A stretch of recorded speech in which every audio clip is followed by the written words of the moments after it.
Caitlin Clark all but won Rookie of the Year vote. She will not have the distinction of being a unanimous Rookie of the Year. That particular person, there's no doubt, voted with an agenda and not one that was very honest. Everyone's buzzing to know who cast that surprising vote against Caitlin Clark. Shockingly, it might be someone you'd never suspect. A top-tier player who isn't thrilled about Caitlin's rapid rise and dominance in the sport. The rivalry just got real. This is why we would love for the WNBA to make voting not anonymous. Because if you were the person that had that one vote, you should just be able to stand on it, and we should know who you are. In the NBA, voting is not anonymous. Yeah. So I would love for the WNBA to make the voting so we see who put the votes where. That's all I'm saying. Shockingly, Aja Wilson is being accused of casting a vote against Caitlin Clark in the Rookie of the Year race. It's noise that I don't really listen to, honestly, because I'm in season. I have other things that we need to worry about than what other people have to say. You might wonder why. While Caitlin Clark has transformed the league in just 1 year, Aja Wilson, despite playing incredibly well, hasn't had the same impact. A viral clip has now led fans to question Aja Wilson's opinions on Caitlin's rising dominance. Us as black women, Paige reminds me a lot of you. Like, you say you're not really about me.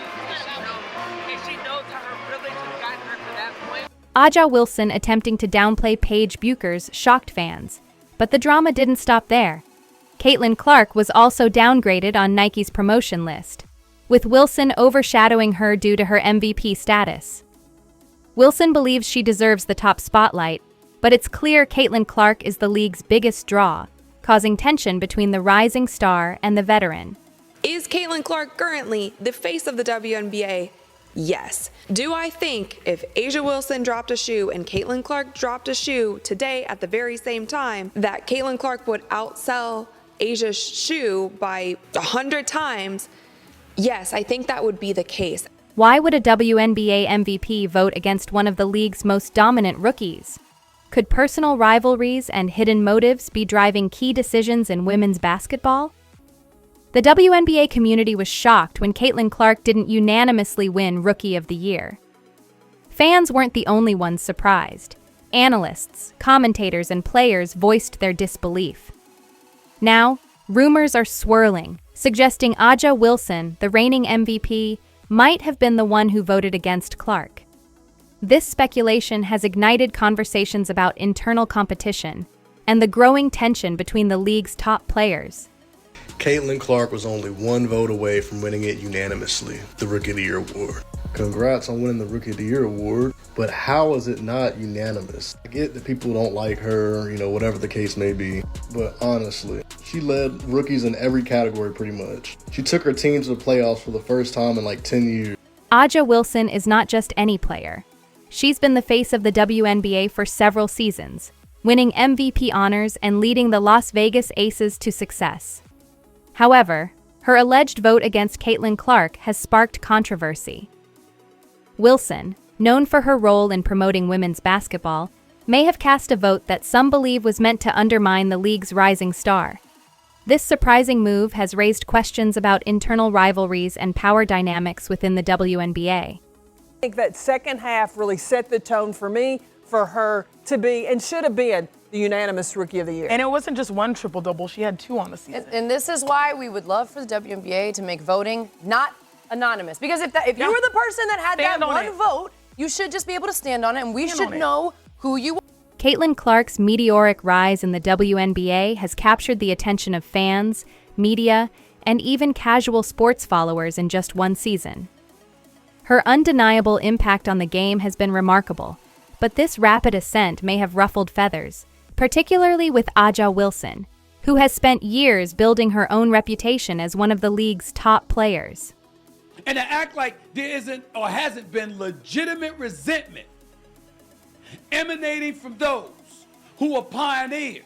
Nobody's fooled here. You got pundits who used to play in the WNBA, some of them who didn't, and who was speaking on behalf of those who didn't want to create that kind of noise themselves because of the negative impact. We talk about it when the men do it. If we detect jealousy, if we detect envy, if we detect resentment, and it's amongst the fellas, we put it out there. Shit, we act like it's the latest episode of General Hospital. But when the ladies are feeling that way about another young lady like Caitlin Clark, and people like myself and Shay Shay call it out, suddenly it's a problem. The fact that Caitlin Clark didn't win Rookie of the Year unanimously, despite her dominance, has raised questions about whether personal biases are influencing decisions meant to be impartial.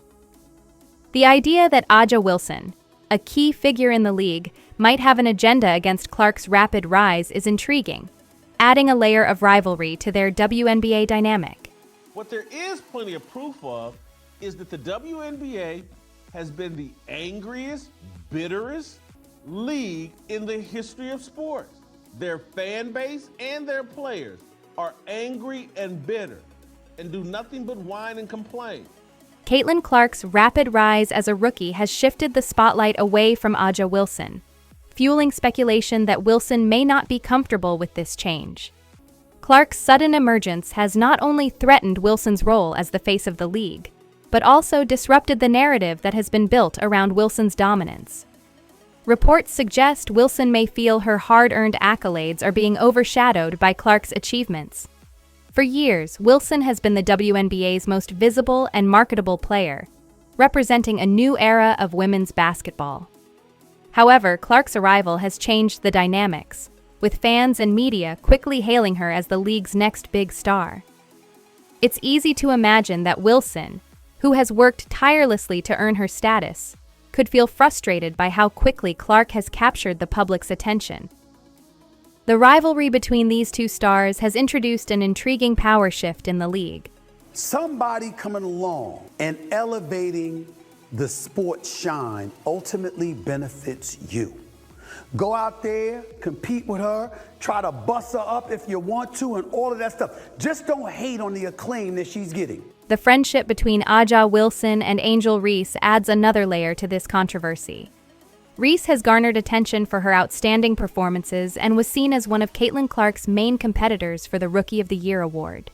This close friendship raises questions about whether personal relationships might have influenced Wilson's decision-making regarding awards and recognition. With Wilson and Reese's bond, it's plausible that their connection could have played a role in Wilson's vote, complicating the narrative around this rivalry. What do you think about her shoe? Sorry. I love her shoe. I'm so happy for her. I mean, she's deserved it. A'ja has been somebody that's inspired me, not just on the court, but off the court. And as a black woman, her story, being from South Carolina and everything behind that. So I'm super happy for her. I wish if I could wear Nike, I would definitely wear her shoe. In sports, friendships often influence decisions that ideally should be based solely on merit. Yet, in a professional league like the WNBA, fans expect objectivity in recognizing players for their performances. If Wilson voted for Reese out of loyalty rather than merit, it undermines the integrity of the award and raises questions about the decision-making process within the league. This situation further complicates the narrative around awards and player relationships in women's basketball. It's a hostile league to Caitlin Clark. This situation has sparked a growing perception that personal biases are infiltrating decisions that should be impartial. If Wilson's vote for Reese was swayed by their friendship, it raises concerns about how many other players might be making similar choices based on personal relationships rather than objective performance assessments. Okay, so no surprise here, well-deserving Caitlin Clark wins Rookie of the Year. The crazy part though, there was one person who voted for Angel Reese. She was almost unanimous, but there was one single person who had to vote for Angel Reese. I mean, what are we doing here? One of the most alarming rumors circulating suggests that A'ja Wilson may have leveraged her influence to prevent Caitlin Clark from securing lucrative endorsement deals, particularly with Nike. Brand partnerships are crucial for an athlete's career, and for someone like Clark, landing a deal with Nike would have marked a significant milestone. Nike is renowned for aligning with athletes who embody the future of their sport, making Clark's rising popularity a perfect match. However, these allegations imply that Wilson, who already has a relationship with Nike, may have actively worked to block this opportunity for Clark, raising serious questions about competitive fairness in the league. Caitlin Clark needs to fight back. You know what would happen if she fought back in a real way? Caitlin Clark is not a punk, but she's also smart enough to know it would lead to a collapse of the league. If these rumors hold any truth, they suggest a deeper conflict between Wilson and Clark that goes beyond mere competition on the basketball court. The notion that Wilson might leverage her position to hinder a rookie from accessing the same opportunities she has enjoyed raises serious concerns about the rivalry and potential personal animosity between the two players. She's not perfect. She's a rookie in this league. There's a growing perception that Wilson may not fully believe Clark's rise to prominence is purely due to her basketball skills. Instead, some speculate that Wilson sees Clark's rapid ascent as a product of systemic privilege, suggesting that Clark has benefited from opportunities more readily than players like Angel Reese, who may have had to work harder for similar recognition. Sheryl Swoops, all y'all other haters out there, and I'm gonna call you out, man, because it's blatantly obvious why you're hating on the young lady. Clark's meteoric rise to fame and her impressive performances on the court have made her the focus of countless headlines and features.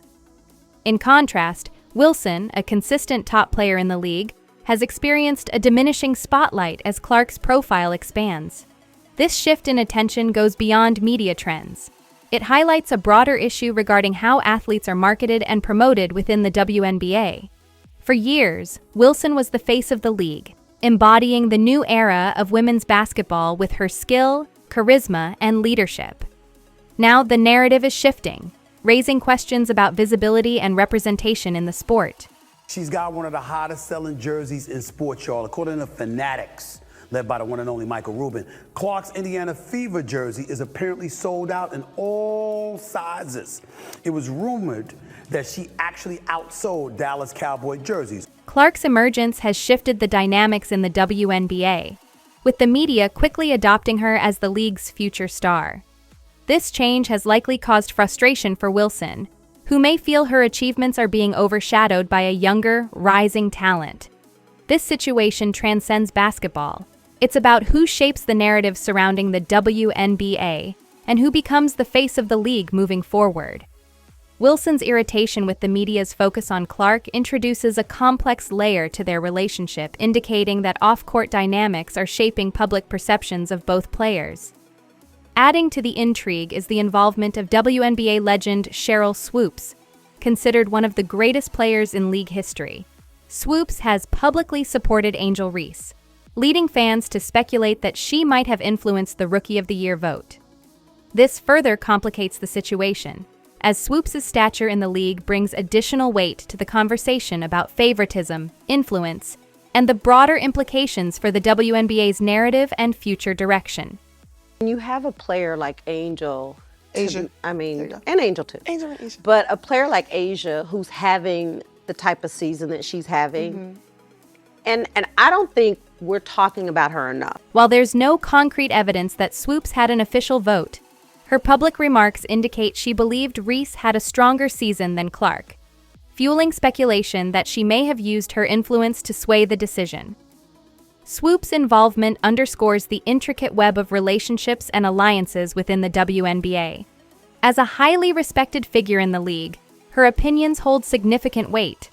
If it turns out that she did play a role in the voting process, it raises important questions about the extent of influence former players wield over current decisions and how these dynamics affect the league's future. To me, Angel may have exceeded expectations even more so than Caitlin. Yep. And the reason why I say that is when you're drafted number one, you're drafted number one for a reason. And when you look at her career in college, Caitlin was a great collegiate player. When you look at Angel drafted number 7, the expectations people had on her were, to me, weren't the same as a player that's drafted number 1. This situation extends beyond Swoops' personal support for Reese. It raises broader questions about how decisions are made in the WNBA and who influences those decisions. Fans have quickly noted that if Swoops did possess a vote, she would likely have cast it for Reese, given her vocal backing of the young player. This possibility has intensified the narrative that Clark's Rookie of the Year snub was not solely merit-based, but instead rooted in personal loyalties and alliances within the league.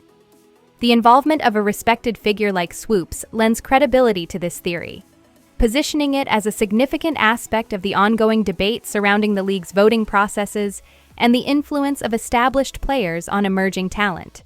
The only time where I made a mistake talking about Caitlin and what she's done was on the podcast back in February that I apologize for. I'm tired of it. Yeah. I really am. Despite the controversy surrounding the Rookie of the Year vote, one fact remains indisputable.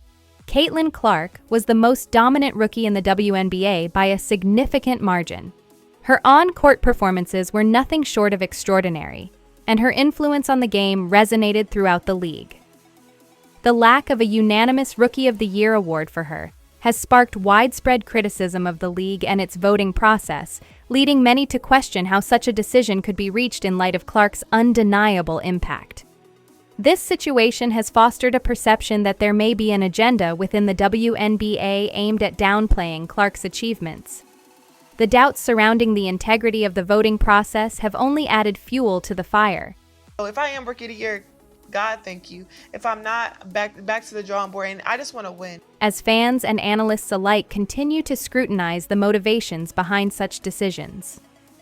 Fans and analysts have pointed out that had the Rookie of the Year award been determined solely by performance, Caitlin Clark would have won it unanimously. The fact that she didn't raises concerns that other factors, such as personal relationships, biases, or a strategic push for other players, may have swayed the voting process. In light of the ongoing controversy surrounding the Rookie of the Year vote, Caitlin Clark has announced that she won't be playing basketball until next year. This decision leaves fans speculating about her next steps, with many considering the possibility that she might seek opportunities overseas. Should Clark decide to leave the WNBA, it would represent a significant loss for the league, as she has rapidly become one of its brightest stars. While Clark's future in the WNBA hangs in the balance, one thing remains clear. If the league aims to keep one of its most promising talents, it must confront the underlying issues that have sparked this dispute. Our biggest star in the league, Caitlin Clark, is only making a base salary of around $76,000 or $78,000. So Caitlin's rookie salary is a little over $300,000 for 4 years, and that's all that she's going to make in the WNBA. Whether it's revising the voting process or redefining how the league promotes its players, it's clear that action is needed to ensure Caitlin Clark receives the recognition she deserves. Failing to do so could lead the league to lose one of its most valuable assets to international competition, which would be a significant setback for the WNBA's future. While fans are hopeful that Clark will return to the WNBA and continue her dominant performances, they also acknowledge that she might explore opportunities elsewhere if the league doesn't address the concerns raised by this controversy. The dispute surrounding the Rookie of the Year vote has revealed deep divisions within the league, from personal rivalries to broader social issues. As Clark steps back to weigh her next move, the WNBA must navigate these tensions carefully to uphold the integrity of its awards and retain the loyalty of its players. If you enjoyed, leave a like and subscribe. More videos are on screen now.